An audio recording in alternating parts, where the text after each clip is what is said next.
आज हामी फाइनल एकाउन्टको बारेमा कुरा गर्दैछौँ।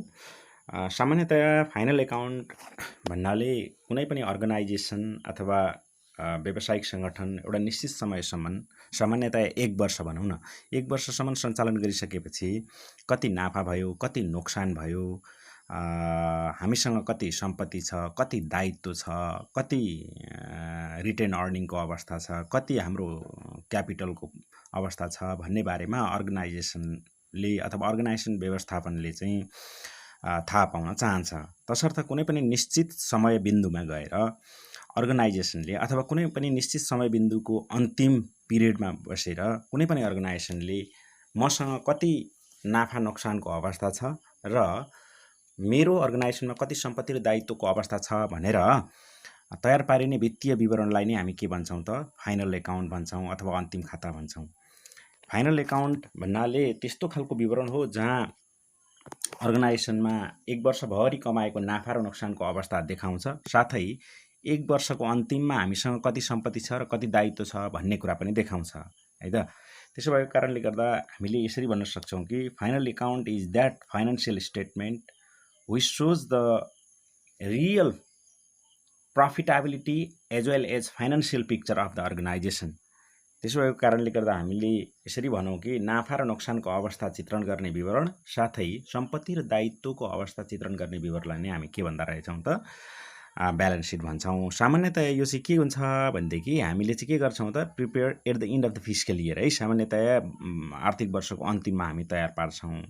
यसले चाहिँ एउटा चित्रको रूपमा प्रिसाइज इन्फर्मेसन चाहिँ हामीले हाम्रो अर्गनाइजेसनको बारेमा प्रिसाइज इन्फर्मेसन चाहिँ यसले चाहिँ प्रदान गर्दछ है त। सामान्यतया हाम्रो यो चाहिँ के छ भनेदेखि फाइनल एकाउन्टमा सामान्यतया 3वटा डकुमेन्टहरू चाहिँ समावेश हुन्छन्। एउटा ट्रेडिङ एकाउन्ट, दोस्रो प्रफिट एन्ड लस एकाउन्ट, तेस्रो ब्यालेन्स सिट है। प्रफिट एन्ड लस एप्रोप्रिएसन पनि भनेर हामी अर्को तयार पार्छौँ, तर it is the part of profit and loss account है, कुरा बुझ्नुभयो नि। अब अर्को भाषामा हामीले के पनि भन्न सक्छौँ भनेदेखि ट्रेडिङ एकाउन्ट र प्रफिट एन्ड लसलाई चाहिँ हामीले के पनि भन्न सक्यौँ भने नि यो चाहिँ इन्कम स्टेटमेन्ट हो है। इन्कम स्टेटमेन्टलाई हामीले ट्रेडिङ एकाउन्ट र प्रफिट एन्ड लस एकाउन्टमा चाहिँ डिभिजन गर्न सक्छौँ।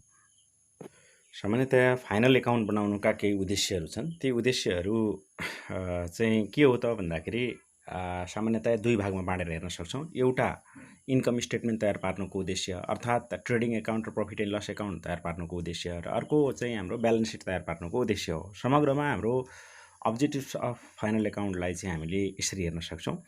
सबैभन्दा पहिले त हाम्रो अर्गनाइजेसनमा ग्रस प्रफिट र नेट प्रफिटको अवस्था कस्तो छ भनेर पत्ता लगाउनु यसको मुख्य उद्देश्य हुन्छ।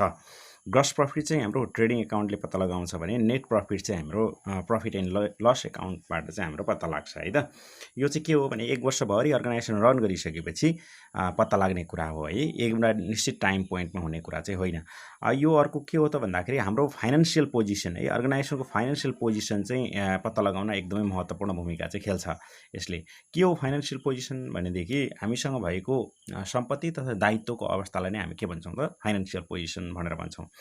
अनि अर्को के हो त भन्दाखेरि अर्गनाइजेसनमा भएका वित्तीय क्रियाकलापहरूमा चाहिँ एकदम प्रभावकारी रूपमा कन्ट्रोल गर्नको लागि पनि अर्को महत्त्वपूर्ण उद्देश्य चाहिँ हुन्छ। अर्थात् हामीसँग भएका स्रोत साधनहरूमाथिको कन्ट्रोलका लागि पनि फाइनल एकाउन्टको एकदमै महत्त्व हुन्छ र यसको उद्देश्य पनि हो। त्यस्तै गरिकन हामीसँग भएका जति पनि फाइनेन्सियल ट्रान्जेक्सनहरू छ, फाइनेन्सियल इन्फर्मेसनहरू छ, त्यसलाई हामी समराइज गर्नको लागि पनि यसको अत्यन्तै महत्त्वपूर्ण उद्देश्य रहन्छ। त्यस्तै गरिकन यो बनाउनुको अर्को उद्देश्य के हो भनेदेखि हामीले चाहिँ हामीसँग भएका रिजल्टहरूलाई एकदम सुइटेबल तरिकाले सरकारवालाहरू समक्ष कम्युनिकेट गर्नको लागि होइन। हामीसँग थुप्रै सरकारवालाहरू हुन सक्छन्, मालिक हुनसक्छ होइन, लोन प्रोभाइडर हुनसक्छ, व्यवस्थापक हुनसक्छ। उहाँहरूलाई चाहिँ एकदम कन्साइज इन्फर्मेसन प्रोभाइड गर्नको लागि पनि चाहिँ हामीले फाइनल एकाउन्ट तयार पार्नुपर्दछ। त्यस्तै गरिकन अर्को के हुन्छ त भन्दाखेरि हामीसँग प्रभावकारी निर्णय प्रक्रिया होइन, हामीले निर्णय गरिसकेपछि कतिपय निर्णयहरू यस्तो हुन्छ कि इरिभर्सिबल हुन्छ, अर्थात् त्यसलाई चाहिँ हामीले ब्याक गर्न सकिँदैन। त्यसो भएको कारणले गर्दा हामीले सुइटेबल डिसिजन सही समयमा लिएर चाहिँ हामीले अवसरहरूको सदुपयोग गर्न र चुनौतीहरूको सामना गर्नका लागि पनि हामीले चाहिँ निर्णयलाई एकदम प्रभावकारी बनाउनु पर्ने हुन्छ। त्यसका लागि हामीलाई चाहिँ इन्फर्मेसन होइन अथवा जानकारीको चाहिँ जरुरी पर्छ। त्यो जानकारी प्रोभाइड गर्ने काम चाहिँ फाइनल एकाउन्टले गर्दछ। यिनै कुराहरू चाहिँ हाम्रो फाइनल एकाउन्टको अब्जेक्टिभ्स अन्तर्गत पर्दछ है त भाइ बहिनीहरू। फाइनल एकाउन्टलाई यसरी हामीले लाइनमा पनि प्रेजेन्ट गरेर हामीले देखाउन सक्छौँ। फाइनल एकाउन्टलाई ब्रोडली हामीले क्याटेगोराइज चाहिँ इन्कम स्टेटमेन्ट र ब्यालेन्स सिटमा गर्न सक्छौँ। मैले अघि पनि भनेको थिएँ, ट्रेडिङ एकाउन्ट र प्रफिट एन्ड लस एकाउन्टलाई चाहिँ हामी समग्रमा इन्कम स्टेटमेन्ट पनि भन्छौँ है त। इन्कम स्टेटमेन्ट भनेको एउटा निश्चित समय अवधि अर्गनाइजेसन रन गरिसकेपछि हामीलाई कति नाफा र कति नोक्सान भयो भन्ने कुरा चाहिँ आइडेन्टिफाई गर्नको लागि चाहिँ तयार पारिने कुरा हो इन्कम स्टेटमेन्ट भनेको चाहिँ। र ट्रेडिङ एकाउन्टले चाहिँ ग्रस प्रफिट पत्ता लगाउँछ है। ट्रेडिङ एकाउन्टले भने प्रफिट एन्ड लसले चाहिँ के गर्छ त भन्दाखेरि नेट प्रफिट चाहिँ पत्ता लगाउँछ। त्यस्तै गरिकन हाम्रो यता ब्यालेन्स सिट छ। ब्यालेन्स सिटले चाहिँ के गर्छ भनेदेखि हामीसँग भएको एउटा निश्चित समय बिन्दुमा है, यो चाहिँ निश्चित समयावधि भन्न मिल्दैन।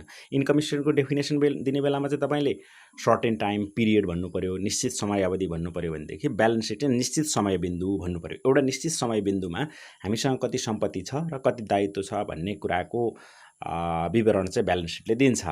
मैले समय बिन्दु भनेको के हो भनेदेखि आज 2077 साल असार 30 गते हो भने आजको सम्पत्ति र दायित्वको अवस्था भोलिसँग मिल्दैन है। त्यसो भएको कारणले गर्दा आज बनाएको ब्यालेन्स सिटले के प्रस्तुत गर्दछ त भन्दा आज सम्पत्ति कति छ, आजको दायित्व कति छ है। ओन्ली असार 30 गतेको दायित्व र सम्पत्तिको अवस्था चित्रण गर्दछ ब्यालेन्स सिटले। त्यसो भएको कारणले गर्दा तपाईँहरूले यसको परिभाषा दिने क्रममा balance sheet is that statement which shows the real position of assets and liabilities at the certain time point भन्नु पर्यो है त। निश्चित समय बिन्दु भनेर भन्नु पर्यो।